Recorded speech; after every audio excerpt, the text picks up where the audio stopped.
Hi, this is Glenda. Here's the next instalment on my alcohol inks. Here's my original collection of alcohol inks. I've got I think 10 colours, 3 of the metallic mixatives and a blending solution. At the current prices that would cost me about $90 to replace. Some of them I know I paid more than what the going price is now. And here's my homemade collection at a cost of about $10 plus the cost of the bottles, because I had to buy some of those. So cost wise there's no comparison. I was really disappointed today. I had these little bottles and they've got a little stopper in them with a hole. Perfect for this. So today I hunted, went to about 4 different discount shops, got these little bottles. They no longer have the stopper, so I'm going to have to use an eyedropper, which is not going to be ideal in a group. So I've still got to work on that problem, or see if I can find some bottles that have some sort of dropper. I just don't know where I'm going to get them, so that is an issue. So I've made my colours. I am really messy. Taking the nib parts out is messy, even with gloves, and I eventually thought to use a tea bag squeezer to squeeze them as you get them out, because you've got to wring out the leftover liquid. That part's messy, but of course once it's made, it's done, and for home use, I mean, most of these, this is a lifetime supply. Some of the colours not so much, but then the next problem was the diluting. Depending on the ink, you get a much different quantity. Like this yellow, I couldn't afford to dilute it too much, so I've got about 1/3 of a bottle. The purple, wherever that went, was so strong. I've got a full bottle there and possibly could dilute it a little bit more even. If I was doing it just for myself, I would err on the side of not diluting them too much, because you can always dilute them with your solution when you're using them. And I may have made some of them a little bit too diluted just because I want to be economical and have enough for a whole group to use. So I am learning as I go, as we all do. So I thought I'll try playing with it a bit. So I'm not sure where to start. I'll try and use the ones with the droppers for this exercise, just to make my life a little bit easier. So I'll just put a couple of drops on, the same as you would with a bought one. And what's that? That's a bluey colour. We'll go with a pinky colour with it.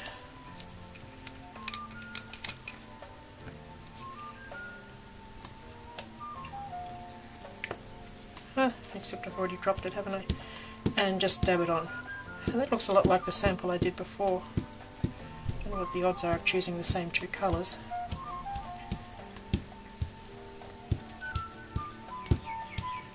Anyway, we'll try. Now the blending solution, all I've done is only made up a little bit to see how I'm going.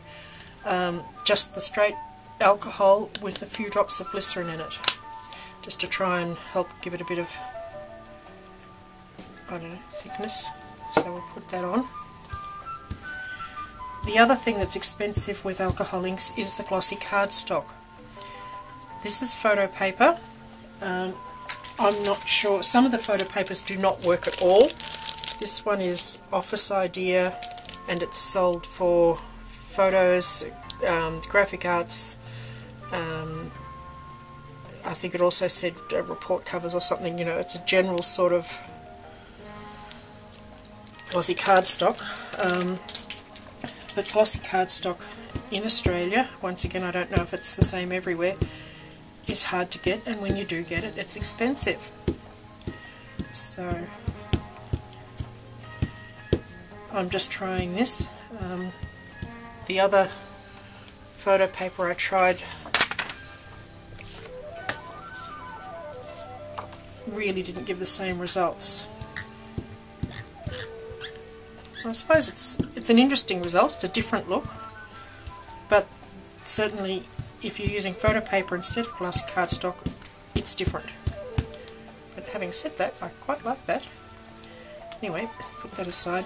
Now, the mixative, this is, I have no idea if it's even going to work.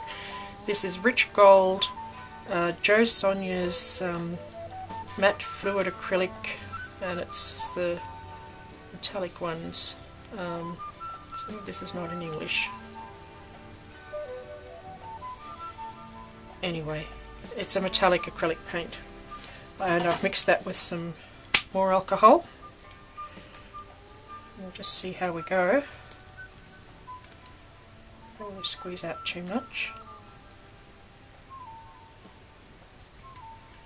Or maybe I'm not squeezing anything at all. Try again. Oh, there it goes. This is not going to behave the same as the metallic mixatives, but if it gives an interesting enough result, then it's usable.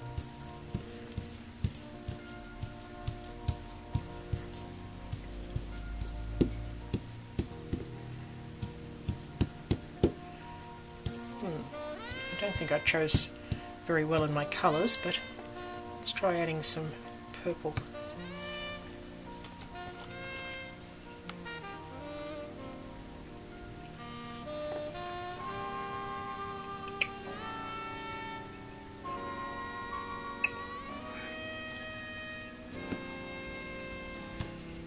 I only brought over one eyedropper, so that could be interesting.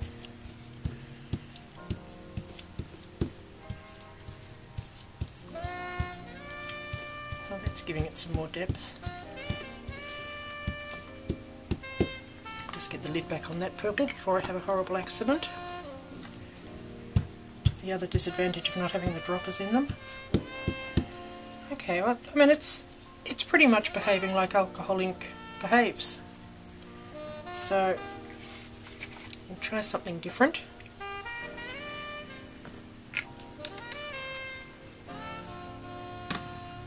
A green, and some new bit of felt.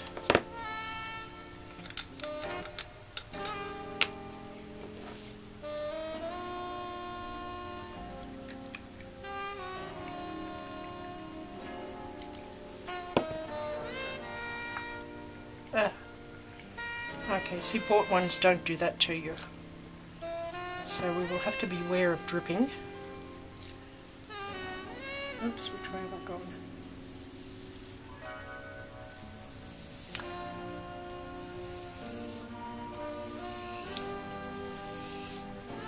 Okay, we'll try some solution on there.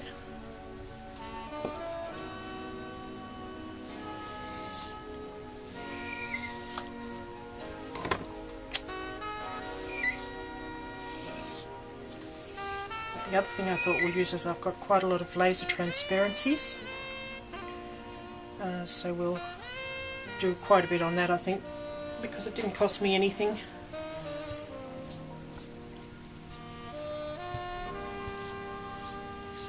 The thing is with these, of course, you don't have to use the entire piece. You can use just a portion as a feature. You can punch out a shape.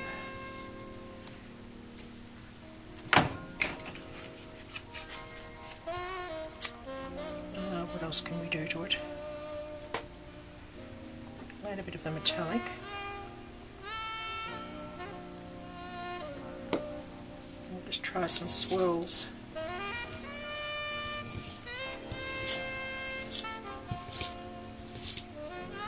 I mean, alcohol inks are all about playing. I mean, yes, you end up with some cool backgrounds, but it's the fun of just playing till you get something you like.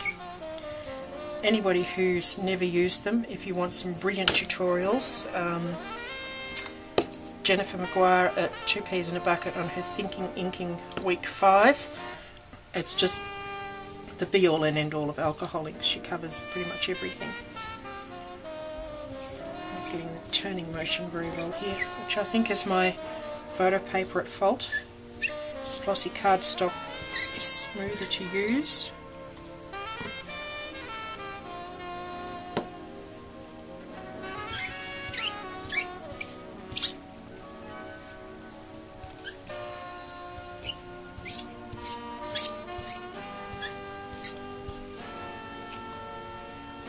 anyway, I shall keep working on the whole project and keep playing, and I may even keep you up to date for if anybody's interested. But I think I've proved that the homemade option is an option for our group. So I'll see what Meredith thinks, and thanks for watching.